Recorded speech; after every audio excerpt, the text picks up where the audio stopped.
Ce week-end, les bombardements russes sur Sievierodonetsk se sont accentués. Ils ont notamment visé une raffinerie. Sievierodonetsk est la principale ville encore sous contrôle ukrainien dans la province de Lugansk, dans le Donbass, dans l'est du pays. D'après le gouverneur local, Moscou veut tout simplement rayer la ville de la carte. Les Russes continuent à détruire des infrastructures dans la région pour gêner les Ukrainiens. Kiev déplore des pertes civiles et militaires. Aujourd'hui, entre 50 et 100 personnes vont probablement mourir dans l'endroit le plus difficile, l'est de notre pays. Ils défendent notre État et notre indépendance, ce dont le monde entier parle. Tout le monde en parle, mais nous, personnellement, nous le ressentons profondément. À Kharkiv, la deuxième ville du pays, près de la frontière russe, les sacrifices des habitants restés sur place se voient partout. Les Russes ont reculé dans la région face à la contre-offensive ukrainienne. Ils ne peuvent plus bombarder la ville à l'artillerie. Mais les immeubles résidentiels, à moitié détruits, n'ont ni gaz ni eau. La plupart sont également privés d'électricité. Mariupol, elle, n'est plus qu'une désolante montagne de ruines sur laquelle les survivants doivent trouver de quoi subsister. Dans les décombres de cette ancienne usine de métallurgie, certains cherchent par exemple de la nourriture ou tout ce qui pourrait les sauver. Dans la région de Kharkiv, dans l'est de l'Ukraine, les troupes russes ont été repoussées.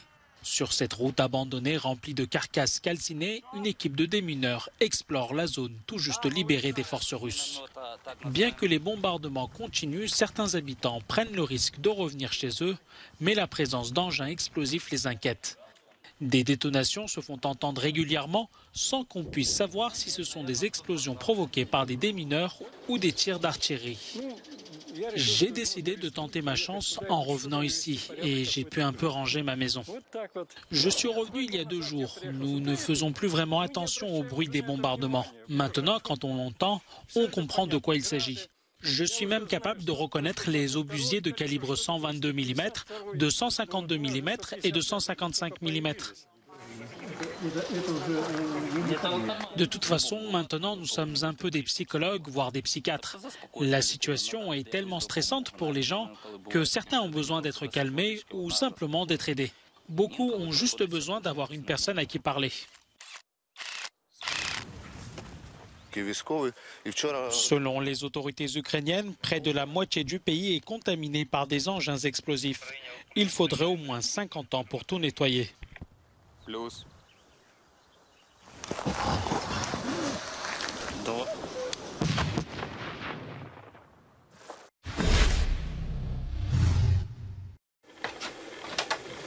Comme beaucoup d'enfants ukrainiens, Alina et Kristina ont passé 3 mois dans leur cave.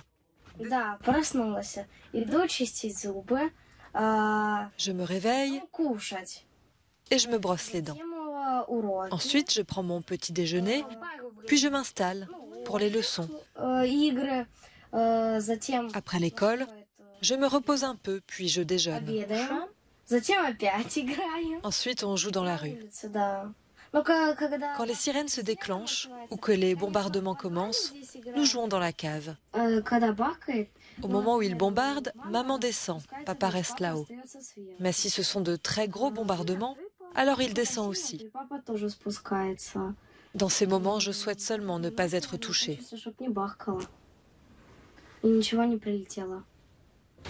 À Mykolaiv, dans le sud de l'Ukraine, l'invasion russe dévaste la vie quotidienne des habitants. Et comme c'est souvent le cas dans les conflits armés, les enfants souffrent particulièrement. Je ne pense pas qu'il y ait un seul enfant en Ukraine qui n'ait été touché d'une façon ou d'une autre par ce conflit.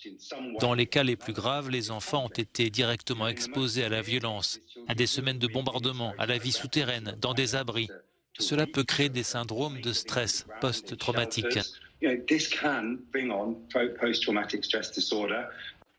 Les déplacements massifs de population exposent les enfants à la traite d'êtres humains et à l'exploitation sexuelle.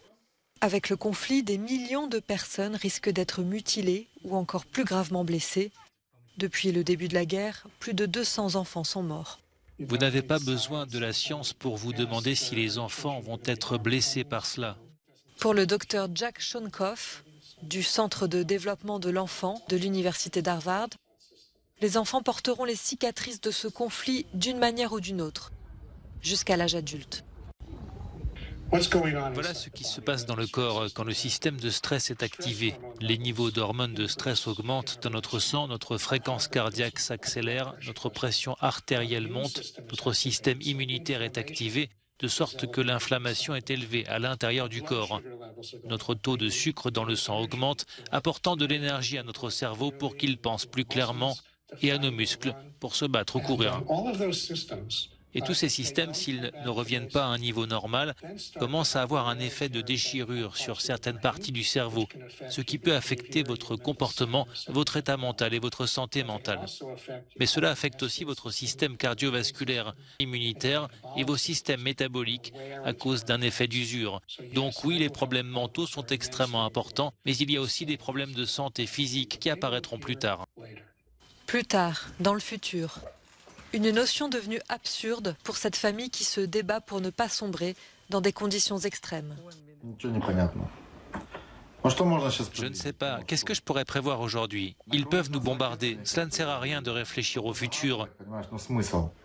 Une fusée arrive et nous cessons d'exister. Je ne vois pas l'intérêt de parler du futur. Nous vivons au jour le jour.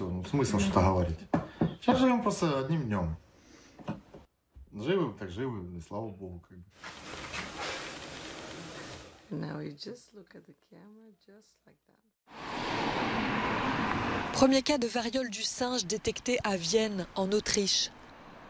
Un homme de 35 ans a été hospitalisé samedi avec les symptômes de la maladie. Plusieurs pays européens comme la Grèce, la France, l'Espagne ou le Portugal ont déjà enregistré un ou plusieurs cas. Ils sont en tout une trentaine. En Belgique, les individus contaminés doivent respecter une quarantaine de 21 jours. Même règle au Royaume-Uni, où Londres a aussi commencé à acheter des vaccins contre la variole. Ils sont efficaces à 85% dans les cas de variole du singe. Le pays détecte de nouveaux cas tous les jours chez des personnes qui n'ont pas voyagé en Afrique de l'Ouest, la zone connue jusqu'à maintenant pour la circulation de la maladie. En général, les patients guérissent spontanément, mais il y a des risques pour les femmes enceintes et les enfants de moins de 12 ans.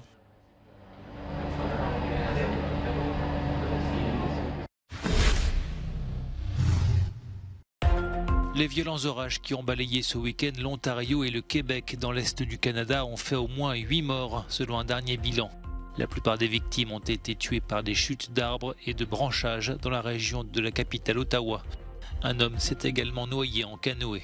Les vents qui ont atteint des pointes à plus de 140 km/h ont privé d'électricité jusqu'à 900 000 foyers. Aux Philippines, un violent incendie s'est déclaré sur un ferry faisant au moins 7 morts alors qu'une centaine de personnes ont pu être sauvées après s'être jetées à l'eau. Elles ont notamment été secourues par des bateaux qui naviguaient à proximité du sinistre. Le feu semble s'être déclaré dans la salle des machines. L'épave calcinée a été remorquée pour permettre aux enquêteurs de déterminer les causes du drame. Le nouveau Premier ministre australien Anthony Albanese a prêté serment 48 heures après la victoire du Parti travailliste aux élections législatives. Aussitôt investi, il s'est envolé pour un sommet international à Tokyo où il doit rencontrer les dirigeants américains, indiens et japonais. Parmi les objectifs du nouveau chef de gouvernement, renforcer la lutte contre le changement climatique. En football, la joie des supporters de l'AC Milan, le club historique du Calcio, a mis fin dimanche à une longue disette en remportant son 19e titre de champion d'Italie, son premier depuis la saison 2011. Les tifosi ont célébré le Scudetto sur la Piazza del Duomo. Le Milan AC a terminé la saison en trombe avec 16 matchs sans défaite. Au classement final, il devance de 2 points son grand rival, l'Inter Milan.